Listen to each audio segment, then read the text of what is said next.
Hola Sobat Info Bola, kembali lagi bersama admin di sini. Di video kali ini kita akan membahas berita terbaru seputar Timnas Indonesia. Ajang tingkat benua Asia yaitu kompetisi Piala Asia 2023 akan menjadi laga terakhir serta pembuktian bagi Timnas Indonesia dan juga Coach Sintayong. Bagi Timnas Indonesia, ajang Piala Asia merupakan salah satu ajang tertinggi yang kembali berhasil Timnas Indonesia raih melalui jalur kualifikasi. Tentu saja dengan Timnas Indonesia yang kini berada di level tertinggi Asia, membuat Timnas Indonesia juga harus dengan cepat meningkatkan kualitas yang mereka miliki. Federasi Sepak Bola Indonesia di bawah Ketua Erick Thohir berencana menambahkan nama-nama pemain naturalisasi baru yang akan memperkuat Timnas Indonesia. Namun hal yang perlu digarisbawahi, adanya naturalisasi bukan berarti Federasi Sepak Bola Indonesia tidak percaya dengan tenaga dan kualitas dari para pemain lokal. Hal tersebut justru sebaliknya. Pihak federasi dan juga pelatih Sintayong percaya dengan datangnya para pemain grade A ke Timnas Indonesia akan membuat adanya kompetisi yang lebih sehat di dalam tubuh Timnas Indonesia itu sendiri. Sehingga seluruh pemain akan terus berupaya untuk meningkatkan kualitas mereka untuk bisa tampil memperkuat Timnas Indonesia di Piala Asia Qatar 2023 yang akan datang. Berikut ini merupakan prefiksi formasi yang berkemungkinan besar akan digunakan oleh Sintayong dalam ajang Piala Asia Qatar 2023. Pada ajang kali ini, skuad Garuda Nusantara sudah pasti akan kembali menggunakan formasi dari sepak bola modern. Dengan memasang sebanyak 3 pemain belakang, 4 pemain tengah, dan juga 3 pemain penyerang. Untuk posisi kiper, Timnas Indonesia sudah tentu akan memakai jasa dari kiper naturalisasi, yaitu Emil Audero. Pemain asal klub Italia Sampdoria tersebut sudah tentu akan menjadi opsi utama bagi Timnas Indonesia. Jam terbangnya yang tinggi di level klub dan juga level Timnas Italia golongan umur tentu tidak akan membuat pelatih Sintayong berpikir 2 kali untuk memasangnya sebagai kiper utama Timnas Indonesia.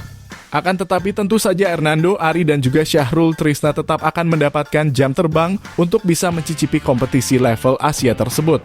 Selanjutnya di posisi central back, Timnas Indonesia memiliki kedalaman skuad yang sangat berkualitas.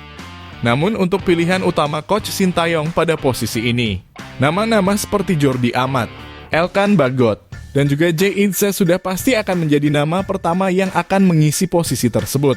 Kesolidan pertahanan yang mereka miliki sudah tentu akan menjadi nilai tambah bagi pertahanan Timnas Indonesia. Namun nama seperti Rizky Ridho dan juga Rahmat Irianto juga berkemungkinan bisa masuk sebagai pilihan utama pelatih asal Korea Selatan tersebut.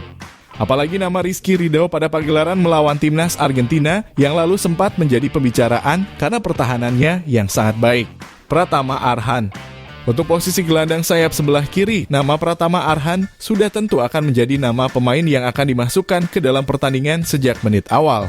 Keberaniannya memegang bola dan juga pergerakan tanpa bolanya yang luar biasa tentu membuat Sintayong akan kembali mengandalkan jasa pemain ini untuk bisa tampil di ajang Piala Asia mendatang. Namun nama seperti Saine Patinama masih berkemungkinan besar dapat menggantikan dirinya di lini kiri gelandang sayap. Hal ini akan terjadi jika sang pemain yang kini berada di Liga Norwegia tersebut dapat menunjukkan kualitasnya pada pagelaran FIFA Matchday dan juga kualifikasi Piala Dunia yang akan datang. Sandy Walsh. Sedangkan untuk perebutan posisi lini kanan gelandang sayap, jika Sintayong melihat dalam sudut pandang jam terbang di level tertinggi, nama Kevin Dix tentu akan dipilih sebagai pilihan utama dari Coach Sintayong. Namun tentu saja pelatih asal Korea Selatan tersebut akan memberikan jam terbang bagi pemain asal Liga Belgia yaitu Sandy Walsh untuk bisa melakukan debutnya bersama Timnas Indonesia. Hal tersebut tentu saja karena sang pemain sudah menunggu dalam jangka waktu yang panjang untuk bisa membela tanah air kakeknya yaitu negara Indonesia. Akan tetapi Asnawi Mangkualam juga memiliki kesempatan untuk bisa tampil dan menjadi pilihan utama dalam pagelaran ini. Daya juangnya yang sangat meluap-luap dan keberaniannya dalam melakukan intercept dan juga sprint akan menjadi nilai tambah bagi pemain yang sempat membela PSM Makassar tersebut. Tom Hay. Selanjutnya untuk posisi gelandang Timnas Indonesia, terdapat begitu banyak nama pemain yang bisa menjadi opsi bagi Sintayong.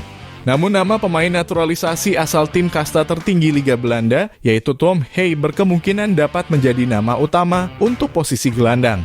Akurasi tembakannya yang sangat tinggi dapat memberikan keuntungan bagi Timnas Indonesia untuk bisa memanfaatkan situasi bola mati yang didapatkan oleh Timnas Indonesia. Selain itu juga terdapat nama-nama seperti Mark Klok dan Ivar Jenner dengan ketenangannya dan strategi dalam pengaliran bola yang membuktikan bahwa kedalaman skuad yang dimiliki timnas Indonesia sangatlah mumpuni untuk bisa bersaing di level atas Piala Asia di tahun ini. Marcelino Ferdinand. Meskipun masih terbilang muda, namun nama Marcelino Ferdinand yang kini berkarir di Liga Belgia sudah tentu akan menjadi opsi utama untuk mengisi posisi gelandang serang di timnas Indonesia. Hal tersebut bukanlah tanpa alasan. Marcelino merupakan sosok wonderkid yang sudah memiliki kematangan dan juga dewasa di dalam lapangan. Dirinya tentu dapat membantu secara maksimal timnas Indonesia dalam ajang ini, baik dalam lini pertahanan maupun lini penyerangan. Sehingga sudah tentu dirinya akan mendapatkan amanat utama dari Sintayong untuk bisa tampil maksimal dalam pagelaran Piala Asia yang akan datang. Ragnar Oratmangun. Nama pemain naturalisasi terbaru yaitu Ragnar Oratmangun bisa saja menjadi opsi utama bagi Coach Sintayong pada pagelaran Piala Asia tahun ini. Ketajamannya di lini sayap tentu akan membuat timnas Indonesia bisa memanfaatkan serangan dari segala lini. Dengan begitu strategi yang nantinya akan dibuat oleh Sintayong akan jauh lebih banyak dan juga lebih bervariatif. Ilyas Al-Hafd. Nama Ilyas Al-Hafd yang masuk dalam daftar naturalisasi timnas Indonesia yang juga telah membantu timnya promosi ke Liga 1 berkemungkinan besar akan menjadi nama pemain yang mengisi skuad utama pada pagelaran Piala Asia mendatang. Kemampuan dribbling bola yang dia miliki serta kemampuan crossing yang sangat baik dapat membantu lini penyerangan timnas Indonesia dengan jauh lebih efektif. Selain itu, hadirnya di dalam skuad utama timnas Indonesia tentu saja dapat memberikan warna berbeda di dalam gama play yang nantinya akan disuguhkan oleh timnas Indonesia. Rafael Struijk. Meskipun masih tergolong muda, nama Rafael Struijk nampaknya dapat menjadi prospek menjanjikan bagi timnas Indonesia. Keberaniannya dalam menjemput bola serta pengambilan posisi yang kreatif dapat menjadi nilai tambah yang dia miliki. Dalam debut yang dia lakoni selama 45 menit saat melawan timnas Palestina, Rafael Struijk terbukti dapat menjalankan dengan baik strategi permainan tanpa striker yang dibuat oleh Sintayong. Dirinya yang berperan sebagai pemain pemantul bola dapat melakoni perannya dengan sangat baik di lini penyerangan timnas Indonesia.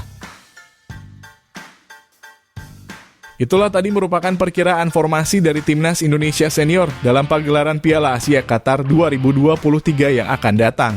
Jangan lupa tulis pendapat kalian di kolom komentar.